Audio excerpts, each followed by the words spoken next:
Through tragedy and sadness, Queen Elizabeth II was a model of constancy.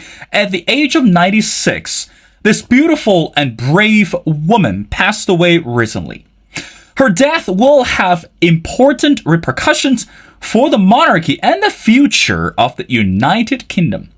So that's why today in this episode, we are going to talk about the legacy of this beautiful and brave and courageous woman. And meanwhile, what is the future for the country? And how about this international relationship under Prince Charles?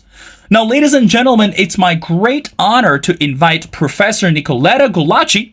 Professor Gulacci is Associate Professor for the History Department at the University of New Hampshire. Her research interests include European cultural history, modern Britain, and women's history. Professor Gulacci, and welcome to The Missing Piece. Thank you very much. You're welcome. The pleasure is all mine. Again, Professor, as we mentioned before, and also at the intro, I think the world was in shock that when we received the news that Queen Elizabeth II and unexpectedly passed away, and despite the fact that we know that recently her health declined. So, and then when the world is mourning for this icon, can you help us to understand about the legacy of Queen Elizabeth II? And we know that if we study history, this woman has actually gone through a lot in her life, and not only as the leader, but also as a woman. Can you help us to understand her background and her international, or even let's start with domestic influence at the beginning? Definitely will. Well, I think we were all very shocked because just 2 days before she died, we had all seen pictures of her introducing herself to the new Prime Minister, Liz Truss.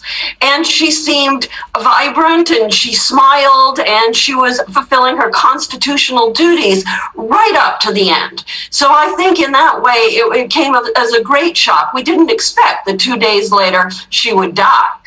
And her legacy has been absolutely tremendous. And I think that is in part because of her 70-year reign. Queen Elizabeth became queen when she was sort of on a second honeymoon with Philip in Kenya, which was then a colony of the British Empire. They were in a game reserve, and she was a beautiful young woman at the time. And a journalist at the time said she went up into the tree where she was staying. They had beautiful cabins in trees so that they could see the game. She went up a princess and she came down a queen. And I think the death of her father was a shock to her. And the nation embraced her at the time. Here she was young. She swore her devotion to her Commonwealth, to her country, and in some ways, because of her youth and the unexpected nature of her becoming queen in two ways. First, because her father died young, and secondly, because of the traumatic abdication of her uncle that put her in line to the throne, I think the nation embraced her. And as the nation embraced her, she herself also embraced the larger Commonwealth. In the period after World War II, the British Empire declined tremendously as first the countries of the Indian subcontinent gained their independence, and then other colonies desired their independence as well.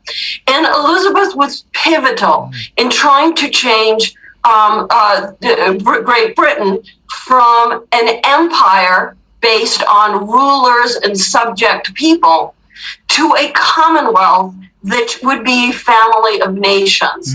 And to the very end, she really clung to this idea and was perhaps the most loyal proponent of the idea of the Commonwealth of any British monarch from the time of its inception since. You know, Professor, it's interesting that we hear what you just said regarding her legacy and how she received this position. You know, we always say, again, you're an expert on history. We always say that people are the product of the environment. So in other words, that when we look at this person's characters and personality and the spirit of tenacity or in the spirit of leadership. On one hand, within her family, that Elizabeth's father set examples and being a role model to her. But on the other hand, again, Professor, I think this is something that we are all interested, and you can definitely help us to understand. She was such a beautiful young woman. And the journey for her, again, as you mentioned, reigned over 70 years.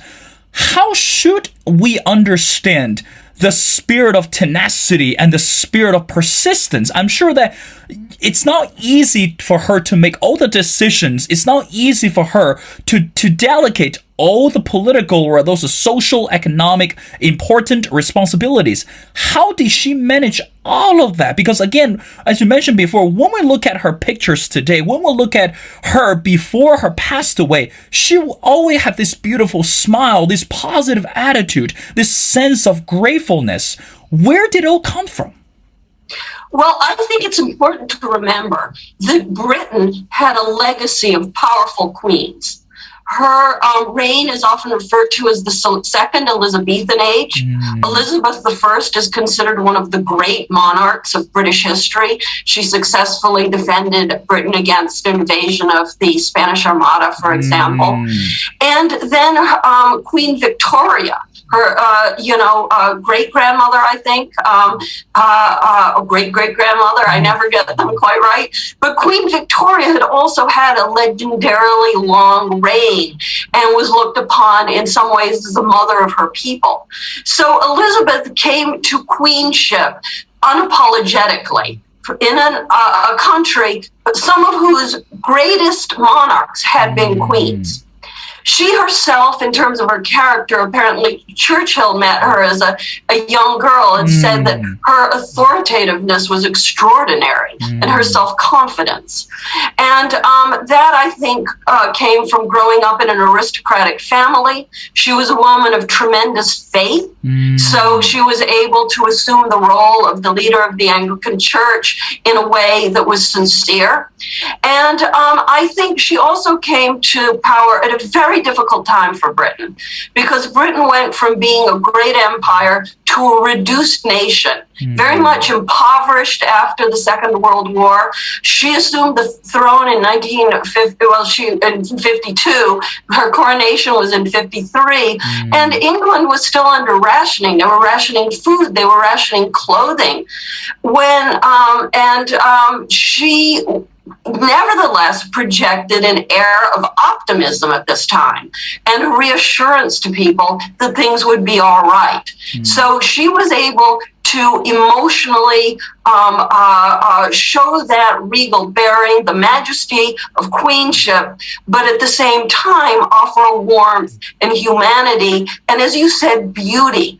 And actually, I want to pause on the aspect of beauty, because I think one of the things that is alluring about the Queen and also about the new Princess of Wales, we saw it with Princess Diana, is that there's something emotionally stirring to people, particularly in a very visually oriented media age, about a beautiful queen. Right. And the Queen can wear clothing and not look silly. Right? The Queen looks beautiful in a tight tiara, whereas the King looks a bit silly in the imperial crown. So there is something about being able to be starstruck by the monarch that helps enhance the larger sense of majesty. So I think you're really quite correct in identifying her beauty as one of the qualities that helped her be the popular monarch she was.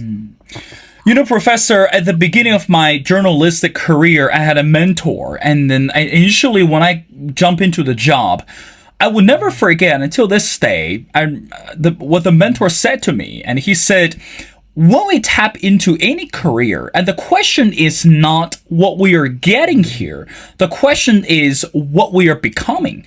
And I think this is the question that really resonates with Queen Elizabeth II, the same thing. So help us understand, when she tapped into the position, what do you think that she wanted to accomplish, not just as the leader that for the country? So in other words, internally and also externally, what do you think that she was trying to accomplish? Is it more political ambition? Is it more economic equality, or anything to do with her family's legacy, or she has something else in mind, not only for this position, but also for the entire country? Of course, that again, we're in the year of 2022. As we mentioned before, she's not just a leader for the United Kingdom, but she has become a renowned, world-accepted, a beautiful icon. So again, what was she trying to accomplish when she was given to this position, and how do you think she managed her ambition, goal, and drive? Well, that's a wonderful question, Will, and I think that she gave us a hint. In 1947, when she was 21 years old, and on the occasion of turning 21, she was on a royal tour of South Africa. And she gave a radio broadcast that was a broadcast out to the entire Commonwealth and also back to Great Britain, where she said, and this has been repeated often since in her death, that whether her life was long or short, she was going to devote it to the service of the empire. And I think that revealed, here's a 21-year-old girl, she would be married that year, but she was willing, even at that young age, to dedicate herself and to swear that she would be queen, not just Queen of England, not just Queen of Britain, not just Queen of the United Kingdom, but she would be the queen for this entire Commonwealth of Nations. And so she understood the august power of this job symbolically, that she would rise above party, she would rise above nation, and she would devote herself to being that unifying force. And I think it's very interesting, her education. We often hear, oh, well, she had no formal education. Well, in fact, the headmaster of Eton tutored her extensively on the constitutional role of the British monarch. She was good at languages. She knew fluent French. She studied geography, and through her religious background, she was thoroughly versed in the tenets of the Church of England. So, in fact, she was quite well educated, and in this way, she understood the role of a constitutional monarch quite profoundly and realized that her symbolic value would be her greatest gift to the nation and the Commonwealth. And she showed as early as age 21 that she was willing to take this on. It's interesting to note that I think in 1947, it was also the year she was married. And Prince Philip was the head of the family. But when she was crowned queen in 1953, he kneeled before her and swore allegiance to her as his monarch, very much like a knight would have sworn to his lady, the queen. So they had an extraordinary marriage, and even then it was clear to both of them that she would need to assume this very powerful and august role. Professor Gulacsi, I know you briefly touch on another significant part of Queen Elizabeth II, which is her faith. We know that across the continent, that leaders around the world very much open about their devotion, their dedications for all different type of religious affiliations. But Queen Elizabeth, she had her faith as a Christian. Can you help us to understand how did she pick up her faith as a Christian, and how significant for everyone today to understand her religious belief, or even as her personal dedication to this Christian faith? Well, I think that given that the monarch is actually the head of the Church of England, it was very important that she would have an uncomplicated faith. She was not acting a part. Sometimes with these political leaders, we assume they're just pretending Right. to be as religious as they are. With her, I think the faith was authentic. But one of the things that I think is particularly interesting about monarchy itself is people ask, and we've heard anti-monarchists say, why do we still have kings and queens? The earliest forms of kingship were justified as being anointed by God. And so on some level, she saw her role as queen being, in fact, a religious duty. And so I think that was helpful to her. And it also helped her through the many difficult times that they had. The loss, the terror of being bombed during the Second World War, the loss of the empire, which was a profoundly difficult thing for people in Britain, even though it was an important liberationist moment for those colonial subjects who were gaining their independence.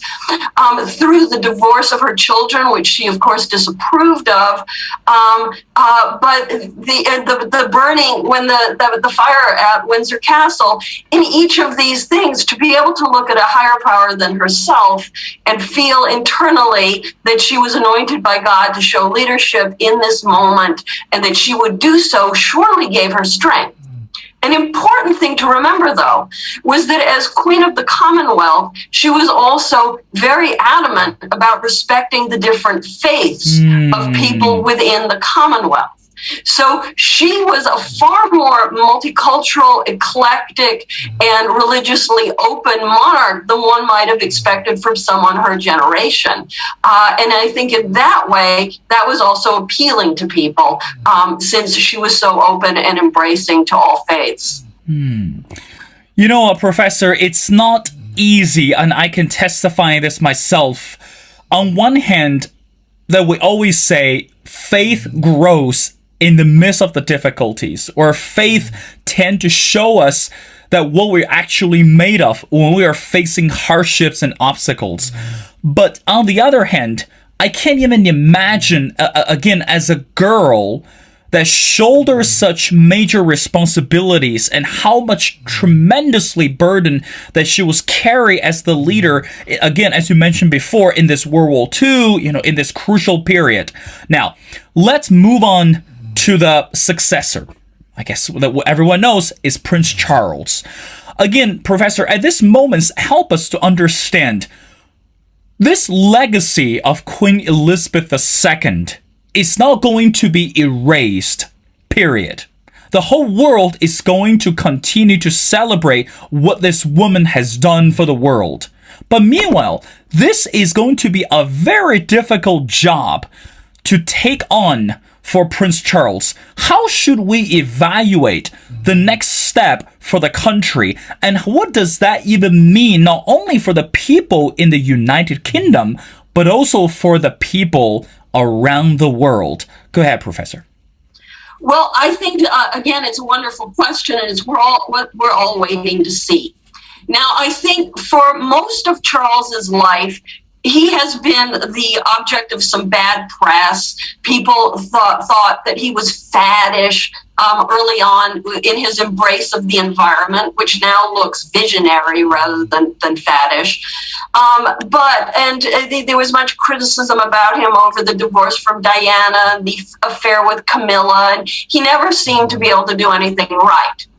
But in the last few years, he has been taking on increasing numbers of constitutional duties, opening Parliament with the Queen, standing at her side, in part as she has grown more unsteady. He's grown more sure of himself. But I think, again, it is important to remember the mystical power of kingship. The moment the last breath left her body, he became king. And almost magically, when he came to Buckingham Palace and walked out among his people, instead of ridiculing or being uninterested, they yelled, "God save the king." That somehow the mystique and the majesty had in fact transferred towards his ability to at least project that heir and his subjects, at least the royalists, the monarchists in the crowd, were embracing him. He gave a very good speech as his first speech as king, talking about his mother's legacy and those aspects of that legacy he would try to maintain. He struck the right balance between grief and optimism, and I think it was a well-received speech. So I think he is going to try and maintain some of the traditions, but yet we know that, because he has said so, that he is going to be presiding over a, quote, slimmed down monarchy. He says that he and Camilla will live in the flat over the shop. And this is a joke because Buckingham Palace is, quote, the shop. And they're going to open it up to the public and just have a small quarters for themselves. Fewer members of the royal family are going to get treated with the same tax benefits and patronage as the expanded royal family under the Queen. I think the question remains whether a reduction in this majesty is exactly what the people want. The monarchy itself in Britain, because you did mention economics, is a multi-billion-dollar business. People go to Britain from all over the world because they want to see the changing of the guard. That's they right. They attend Jubilee. Americans, this revolutionary country that broke away from Britain, thousands of Americans went to see the Jubilee. And they wear paper crowns, and they wear masks, and they buy things, and all the rest of it, so that the monarchy itself is a commodity also. So there's the mystical kingship, there's the constitutional role, and there is this kind of economic, popular culture role of the monarchy. And I wonder whether Charles will be able to maintain that. He imagines that the British public want to spend less on the monarchy, and he's going to see that they do. But will that satisfy the monarchists, the royalists who like the pageantry? And will any monarchy perhaps be too much for the Republicans, the people who would like to get rid of the monarchy and just have a republic? So it'll be very interesting to see if he is able to maintain that balance, to keep the royalists satisfied and to keep the anti-monarchists at bay. Professor Gulacsi, I know you're very busy. Now stay with me. I have two more questions before letting you go. Now, I want to bring our topic back to modernity today of the Great Britain. As you mentioned before, this new prime minister was elected recently. And again, given this fact, when we look at around the world today, every single country pretty much is standing at the crossroads. But again, because of the pandemic, we faced uncertainty, but meanwhile, we also welcomed challenges. So I want you to help us to understand this relationship, particularly between Prince Charles and also this upcoming prime minister, or this current new prime minister, Liz. How do you think that these two are going to work closely? Or I guess the better question is, how do you think that the people in Great Britain today is going to restore their faith and the trust under this new prime minister? And given the fact that Boris Johnson was forced to resign because of multiple political or economic scandals, how do you think that this leadership change in the midst of Queen Elizabeth II passed away is going to put the country back on track? I think that Britain is facing a very difficult time, and I think that Prince Charles and Liz Truss are going to do everything they can to try to stick things back together. But think of the things that they're facing. First, as you mentioned, there was the pandemic, the lockdowns, the suffering, and the Queen herself was a wonderfully calming voice, giving radio addresses, assuring people that we will meet again. And that was a wonderful allusion both to meeting again after lockdown and then to meeting again in the afterlife for those who had died. And she was a brilliant queen during this terrible time. Now, Britain has emerged from that moment, but is in a state of real chaotic disarray. Energy prices, particularly the price of gas, which Britons use to heat their homes, is anticipated to rise up 80%.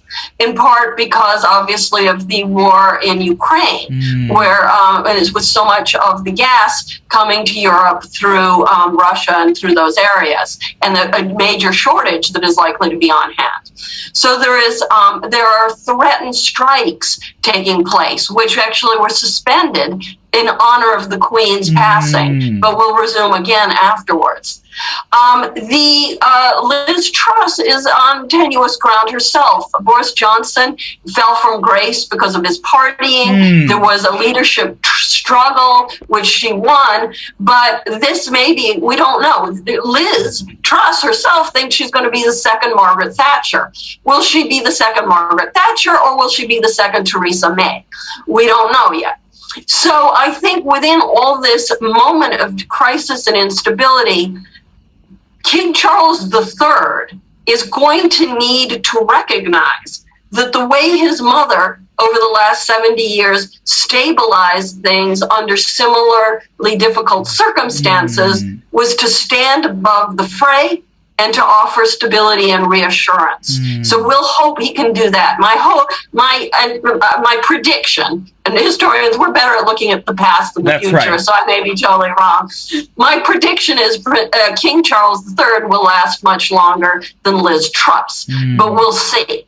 But Britain is likely to go through a great deal more turmoil. And remember that one thing Charles can't avoid is his own family is going through turmoil. That's right. So he is going to have to also try and broker some kind of rapprochement with Prince Harry and Meghan, who are hurling all sorts of ill will and bad messages in their public pronunciations about the monarchy, that it's racist, that it's uncaring, that it's callous. And so Charles is in the difficult position of having to navigate the situation where he shows love for his son and daughter-in-law, which he articulated in his first speech to the nation, but at the same time, is very keenly aware of how much damage can be done, both in Britain, which is now a multicultural society, and the Commonwealth, where there's already a certain amount, particularly in places like Jamaica. Why do we have kings and queens? These accusations of racism and all of the very true objections to empire, and the way the end of empire was a brutal process. So how does Charles deal with these accusations, at the same time project love, and at the same time show enough reassurance that he is able to be the beacon his mother was, both for his nation and his Commonwealth? Well, of course, that Professor, you all agree with me that one of the important jobs, not only for women, for men, but for everyone, is to carefully study the history, not just about a person, but actually about the entire world. And so that we are able to understand so much how far the world has come and where the world is going. Well, ladies and gentlemen, I am so honored to speak to Professor Nicoletta Golaci.